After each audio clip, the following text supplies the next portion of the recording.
Behind it. Begitulah kata Adrian Ten saat ia menyampaikan commencement speech-nya ketika waktu kelulusan. Itu adalah sebuah saran yang menurut gue cukup kontroversial.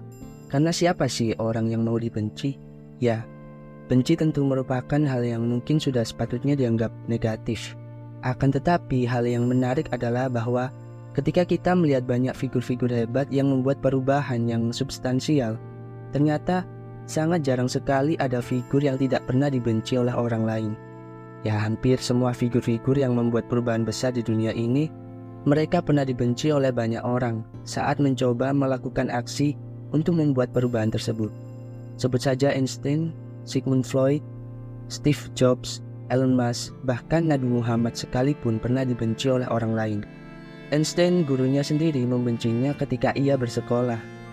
Saat sudah menemukan teori relativitas pun, ia sempat dihujat secara umum oleh beberapa ilmuwan terkenal, pengikut Newton pada masanya.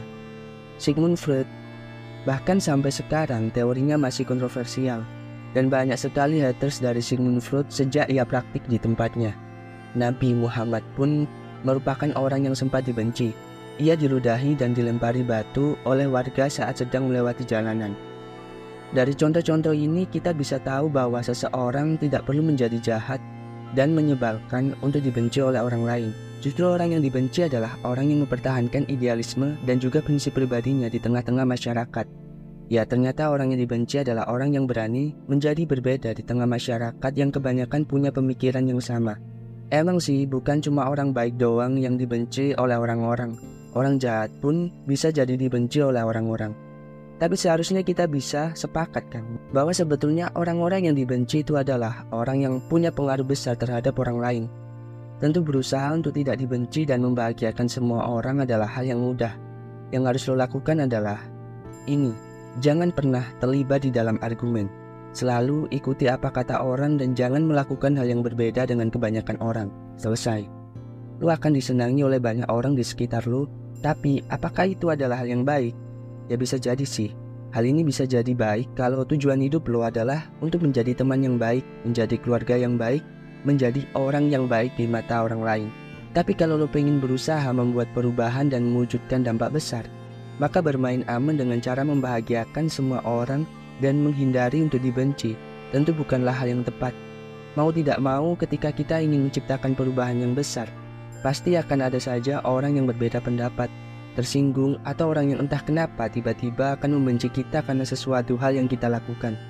Menjadi orang yang dibenci adalah sebuah keniscayaan bagi pemimpin yang berusaha membuat perubahan yang substansial. Steve Jobs sendiri pernah mengatakan bahwa sebagai pemimpin akan sangat sulit jika kita ingin membahagiakan seluruh bawahan ataupun masyarakat yang kita pimpin.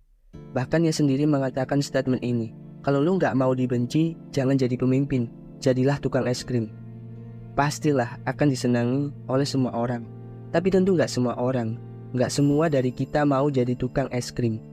Meskipun ya itu adalah pekerjaan yang menyenangkan, nggak semua dari kita tentu mau jadi orang yang biasa-biasa aja, orang yang ya baik gitu, tapi nggak ngasilin akan perubahan apa-apa. Nah, sebetulnya dibenci oleh orang lain merupakan cara kita juga untuk dapat mengubah paradigma orang lain, manusia lain, kelompok lain, agar dapat mengubah pemikiran yang menjadi sesuai dengan apa yang kita percayai. Mungkin banyak yang mengatakan bahwa menulis postingan di internet, sosmed, atau membuat video di YouTube seperti yang sedang lo lihat ini, sekarang ini, nggak akan terlalu berpengaruh bagi pemikiran orang lain. Bahkan ada peribahasanya sendiri bahwa haters will be haters and lovers will be lovers. Tapi coba bayangkan skenario ketika kejadiannya kayak gini. Bayangkan setelah lo menulis atau membuat sebuah opini, lo ternyata dapat mengubah paradigma orang yang membaca atau menonton karya lo. Kalaupun lo nggak mengubah paradigma, seenggaknya lo tuh bisa membuat orang yang ngebaca dapat ngerti dengan argumen yang ingin lo sampaikan. Ya meskipun orang itu nggak setuju dengan lo, tentu itu akan menjadi kebahagiaan kan? Akan menjadi kebahagiaan lebih juga bagi lo apabila setelah orang membaca tulisan lo, bukan cuma aspek kognitif doang yang berubah. Maksudnya bukan cuma ngeh doang gitu, bukan cuma sadar doang, bukan cuma tahu doang, tapi juga berubah secara efektif, secara emosi, dan juga perilakunya juga berubah. Sebegitu kerennya sebuah karya.